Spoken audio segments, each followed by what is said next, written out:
আসলে উনি হচ্ছে একজন প্রান্তিক গ্রামের সাধারণ কন্টেন্ট ক্রিয়েটর। খুবই ইন্টারেস্টিং একটা বিষয়। আসসালামু আলাইকুম। কাকা ভালো আছেন আপনি? আপনি কিসে ভিডিও আপলোড করেন, ফেসবুকে না ইউটিউবে? ফেসবুকে, টিকটকে, ইউটিউবে। আচ্ছা আচ্ছা, কি ধরনের ভিডিও করেন আপনি? আমি 36 ধর্মের ভিডিও বানাই। 36 ধর্মের? সারা বাংলাদেশ সব জায়গায় যাই। আপনার নাম কি? ও আচ্ছা আচ্ছা। আমার আইডি হলো বাটাম কন্টেন্ট ক্রিয়েটর। আর ইদ্রিস আলী সরকার বাংলাদেশ সার্চ দিবেন, দেখতে পারবেন।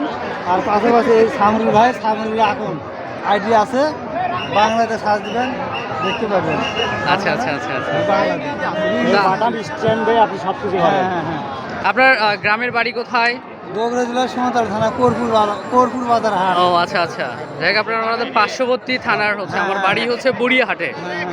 যাই হোক, তো আপনি কি কন্টেন্ট মনিটাইজেশন পাইছেন? হ্যাঁ জি, পাইছি ইনশাআল্লাহ। আচ্ছা, ইনকাম হয় কি? হ্যাঁ, মাস তিনেক হলে টাকা পাচ্ছি। যাক আলহামদুলিল্লাহ। বিপ্লব আলী সরকার আইডিতে সার্চ দিবেন, দেখতে পাবেন। বাটাম কন্টেন্ট ক্রিয়েটর। আর আপনার নাম কি? আমিরুল। আমিরুল? সামিরুল। সামিরুল, ও আচ্ছা আচ্ছা, সামিরুল। ঠিক আছে, আপনাদের জন্য শুভকামনা। আচ্ছা, আপনারা চালিয়ে যান। আচ্ছা।